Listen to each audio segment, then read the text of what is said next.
All this inherited culture problem in Cranston. Well, there's one guy not too happy about the story that Alan Fung is telling.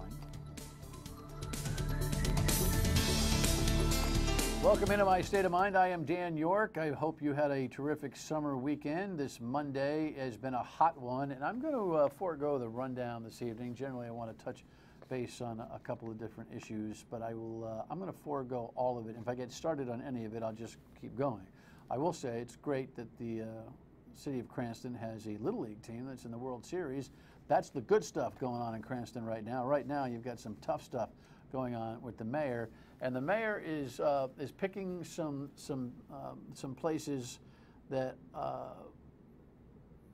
I wouldn't say safe places. He did a conversation on newsmakers this past weekend, and Tim and Ted did a pretty good job of interrogating him. But Mayor Fung, since the state police report came out, has been doing a pretty good shuffle on some of the matters that are contained in that report, and a little bit of revisionist history has been applied to try to dodge what I think ought to be the inevitable conclusion that citizens in Cranston and Rhode Island in general ought to deduct, and that is he's got to go because he politicized that police department to the point where he lost control of it. And we're going to talk about that tonight.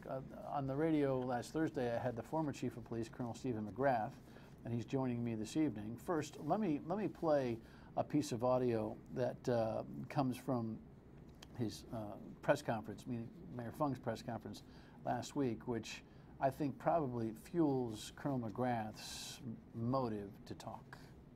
And someday, when I will eventually leave office, I can leave knowing that I played an instrumental role in reforming the divisive culture of the Cranston Police Department that existed for generations and putting in place a leader that's willing to act honestly and fairly in the best interest of the residents of Cranston. I now believe that turning around the department will become a part of my legacy. Welcome to the show. Thank you for having me. Your 4-year stint from 2005 to 2009 has de facto, if not directly, been brought in to this defense that Alan Fung has been using to try to deflect this state police report. Does that comment bother you? And are comments like that would have motivated you to become a public speaker about this? It's comments like that he's done every time he speaks about the problems at the Cranston Police Department. He makes excuses, blames others, and it's becoming pathetic and deceptive to the public that live in Cranston, the people that work there, the people that recreate in Cranston. It's just not true. What's in that state police report should be what's being discussed. That should be the topic of conversation of everybody, because that happened during the past 6 years under his watch. So this notion of culture, years, decades, that's got you a little miffed. There's culture that you can relate to every organization in the world. People either like each other or they don't, but the focus, especially in a case of law enforcement, where integrity and honor matter as much as it does, police officers did their job properly. Police officers weren't followed by private detectives in the cultures that I remember in my time in the police department. They weren't falsely accused of criminal activity or department violations.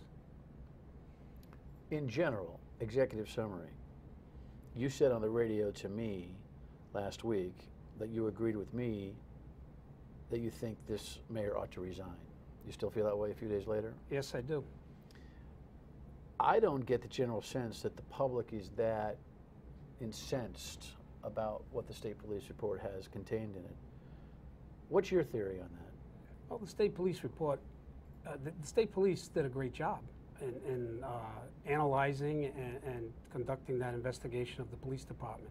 I think the average citizen may find that a little difficult to read and understand if they haven't worked in a law enforcement environment or worked in any type of organization similar to that. I would call on the city council or some other good government group that's interested in breaking down that report whether they do it in a bulleted format or a PowerPoint format, to make it accessible and understandable. Break down each incident that the state police describe so that it's very easy to see what was being done wrong, how many false accusations were made, how and when the mayor and his staff knew when these incidents that were costing everybody the amount of money, which I think is going to go into the millions before this is over. On the issue of culture, Steve, can we run that additional soundbite from Alan Fung on culture, please? Before I asked the state police for an assessment, we all know the story. There have been several situations that have been present in an apartment for decades.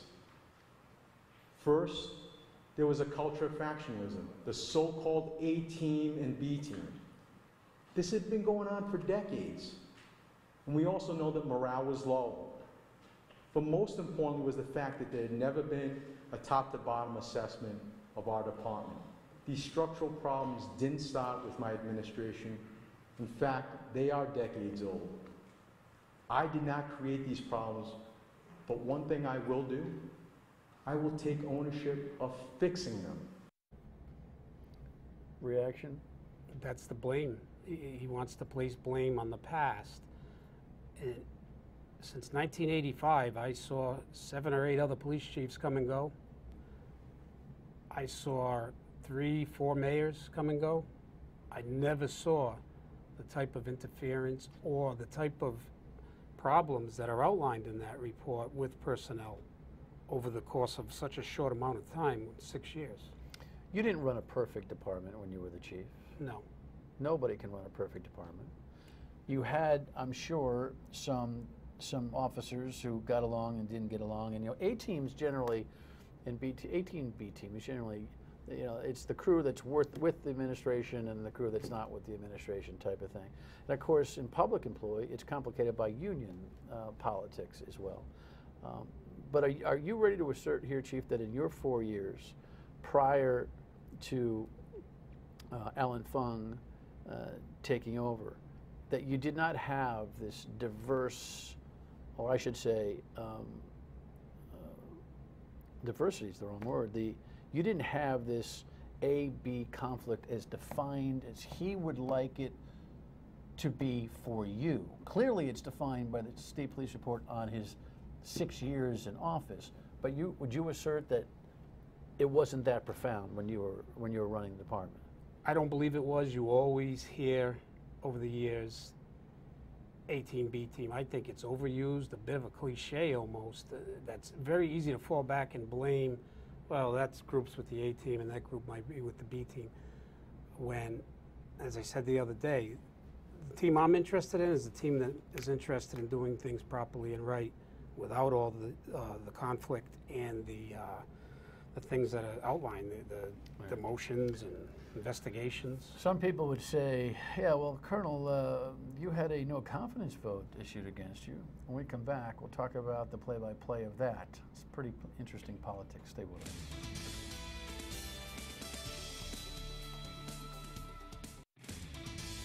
You've apologized. And the viewers are wondering, what specifically are you apologizing for? I think letting a lot of this happen and, you know, the so-called A team, B team, maybe I should have seen in hindsight, you know, that it required new leadership from the outside so that it didn't transpire the way it did and culminate in the way it did. I'd sit back looking at that assessment, whole 180 pages of it, and said that maybe I should have, when Colonel McGrath retired, maybe I should have went in the outside at that and just pressed more so that you know, it didn't get to the point of what it got to. I have to tell you, folks, excuse my lack, what might be perceived as a lack of objectivity, but I almost tossed my cookies when I saw that on Newsmakers. Colonel Stephen McGrath, former Chief of Police, is here. Mayor Fung making that assertion has got to be one of the worst since the report fabrications I've heard in media. Is it not true that you were getting all sorts of proffered information to you in your last few months as the Chief of Police that Mayor Fung had made a deal with the police union for your replacement. Yeah, that deal that I heard discussed went back even further than that, prior to him being elected back in As he was campaigning. back in 2008, in the spring and summer of 2008. And speaking to that, if that's how he felt, that's fine. He could have came to me. If he did not want me to be the police chief, he should have told me he did not want me to be the police chief. Well, what happened was, if we follow the trail, my tease there was like, well, he's saying you had a no confidence vote placed against you, so you're not such hot stuff. But the no confidence vote, I have too many sources close to this investigation of the Cranston Police Department who've indicated to me that the no confidence vote was a byproduct of a series of events put in place so that the Cranston Police Union could get what they wanted in terms of the operation of the police department, that was a component of enforcing and providing the inertia for Mayor Fung to get rid of you. You got out on your own after the no confidence vote. How much time was between the no confidence vote and your retirement? I had made my decision prior to the vote being taken, but all said and done, it all happened in the course of a couple of weeks. Captain Stephen Antonucci, who's at the center of the major ticket gate scandal, which is one of the premier stories in all of this, is the mover and shaker in all of this.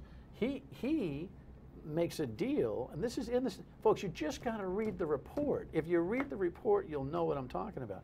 He makes a deal, more or less, for you to be replaced by Colonel Palumbo as part of the politics in exchange for the union support of Mayor Fung to put him over the top in the election. Is that how you understand it? That's what I was told. So this notion that he says in that little piece with Tim and Ted, you know, maybe I should have thought about, you know, all that culture problem that was existing. I should have gone to the outside. You know, I could have fixed the 18B team thing if I hadn't chosen from the inside Colonel Palumbo. What is he talking about? He promoted the political environment by exchanging political favors for that appointment. I think it's part of his deception to the people that he's saying that he's being apologetic that he made some of the wrong decisions over the course of the past few years, but I don't believe a word he's saying. Well, he acts as if the transition between you and Colonel Palumbo was kind of this natural evolution where you got out based on, you know, you're not getting along well with the union. You and the union had some disagreements in terms of how the police department ought to operate, correct? You had made some systemic changes and they didn't like it. I made quite a few changes. I had to discipline some of the members of the union executive board. I think things like that, and when you made a decision that took away something that was coveted but was actually more efficient for the city and the police department. What was coveted? Positions, preferred positions that they called them. We had that performance audit that told us we needed to reduce the number of plainclothes personnel and reinforce our patrol complement, which we did. And that was unpopular and resulted in a lot of grievances, which we won in arbitration, several of, but which were put back in the contract in 2009. The contract, I don't believe it was approved by the council until shortly after I left. You left, you had many years still left in your mind, but the political environment that was created around Mayor Fung's attempt to get elected, his second attempt and his winning attempt to get elected 6 years ago, caused you to say, I've had enough of this, correct? Yes, correct. All right. So we have to laugh at this idea that he's treating it as if I could have had a V8. We had this clean transition, you know, McGrath left, nothing about me. You know, I had nothing to do with that. I mean, from the mayor's point of view, I had nothing to do with McGrath. And so we made the search and we went inside. He plotted, read the report, he plots with the union head to force you out and to bring Palumbo in. So this notion that he could have had a V8 and should have gone outside is hooey, is it not? Yes, it is, because he also proposed laying off the top two police administrators, the major and the commander at the time, the 2 and 3 person in the department. And then shortly thereafter, in the same budget cycle, which it clearly states in the state police report, he reintroduced those majors positions and appointed 2 new majors. So he was looking to get rid of the top 3 police personnel, and he succeeded. Had they come to us to discuss any of this, there could have been a smoother transition. He chose not to. He chose to do it this underhanded way, and we all decided that our integrity was way more important than working for Alan Fung, and we left. There's a piece of the newsmakers' discussion on this novel issue. I don't know that this is germane specifically to your tenure, but I'd like to get your perspective on this.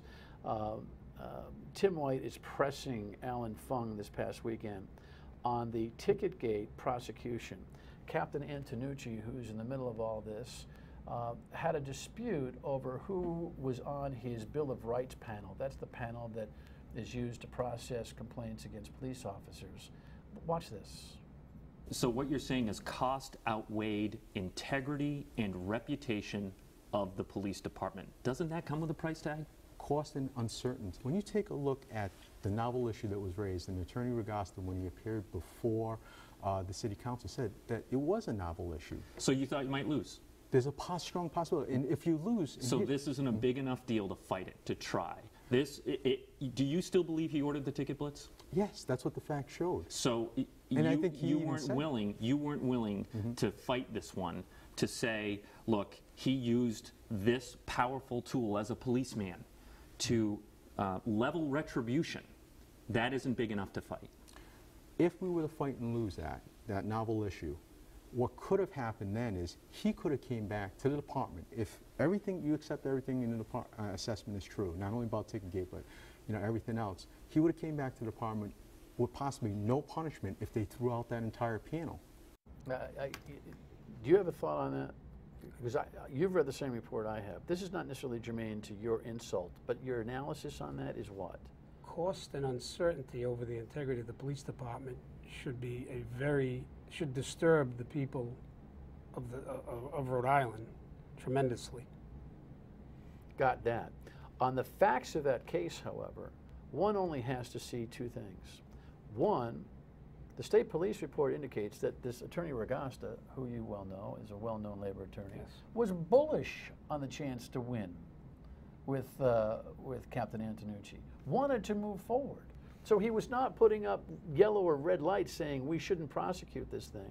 And the novel issue, which is Antonucci throwing it against the wall, hoping it sticks, conflict of interest, state police personnel on the Bill of Rights panel, was ruled upon by Judge Gibney. Judge Gibney said, this is a red herring, my words. If you lose your case, you can always appeal. You know a lot about Bill of Rights processes. That was complete hooey what he said on the Newsmakers program. It's absolutely not true. It's not. The Bill of Rights process, it can be difficult to maneuver for the city side as well as the officers' side, as Major Padalano knows. But I've never seen a Bill of Rights panel with that much mayoral involvement as that panel, or as that proceeding. All right. When we come back, the ticket blitz, what would have happened if Colonel McGrath was presiding when a ticket blitz like that happened? We'll go through the what ifs. Stay with us.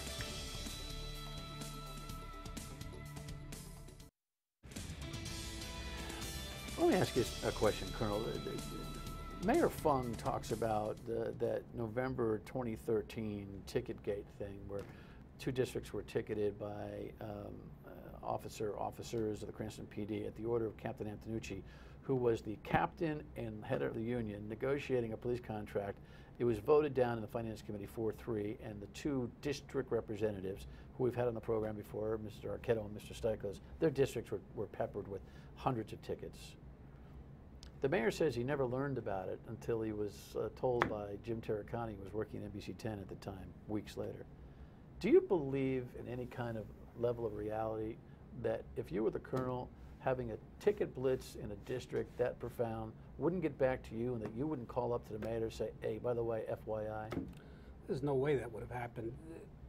When something like that would happen, there are so many people that would be talking about that. When you look at the totality of the circumstances, there was a contract that all sides had, all of the mayor and the union wanted to pass. There was a confrontation that I saw where Captain Antonucci and Councilman Arquetto had words over his vote, and then all of a sudden, tickets hadn't been written in quite a while, and those two wards were blanketed with tickets. The notification, first of all, that would have got to whoever was in charge of a shift, let alone the police chief and the mayor. That would have gotten to the lieutenant and sergeant level very quickly that this has happened, probably first thing in the morning when people woke up and started finding these tickets on their cars. So the word would have spread very quickly, and it's impossible to believe that the mayor did not know until 3 to 4 weeks later, as he claims. Yeah, it's. Repeat for everybody what your motive is in speaking out. Why do you feel compelled to do that? Because when you were the chief of police back in 2005 to 2009, I didn't find you to be a showboat of any kind. You weren't begging for camera and microphone time.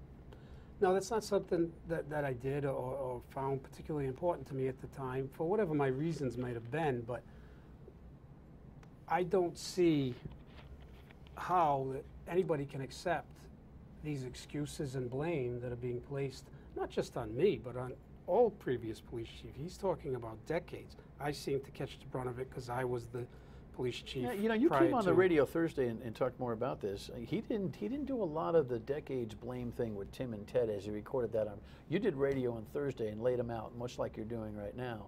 On Friday, when he recorded Tim and Ted on Newsmakers, he didn't do a lot of the blame thing. You may have shut that road down in terms of public sentiment already. Who knows? Hopefully, because that's not the way it should be portrayed to the public. This happened in the last 6 years that he's been the mayor. It happened under his watch. If you look at the timeline, and any good investigation has a very clear timeline, that's Investigation 101. He had knowledge, for example, that Major Padalano did nothing wrong as far back as 2012. That investigation started in 2011. That's a whole nother major chapter in the state police report that I don't have the time to get into today with you. I certainly will invite you back as this thing moves along. Bottom line, you're protecting your good name, your family's good name, because this has been somewhat painful for you, correct? Yeah, I don't want to be blamed for the problems that I didn't create or have anything to do with. And your summary for the citizens would be, you urge them to do what? I urge them to find a way to go through that report to see the dishonor that was brought to the police department and the city by people that thought they could do what they wanted because they had the power. Quite the saga, huh? It's a little bit embarrassing for the city. Does the city know it? I'm not sure. I hope they realize what went on. I think I'd like to give credit to the current police administration. They are definitely headed in the right direction. I think it's going to be a battle with the mayor remaining, though. All right. Appreciate your time. Thank you. One more thing when we come back.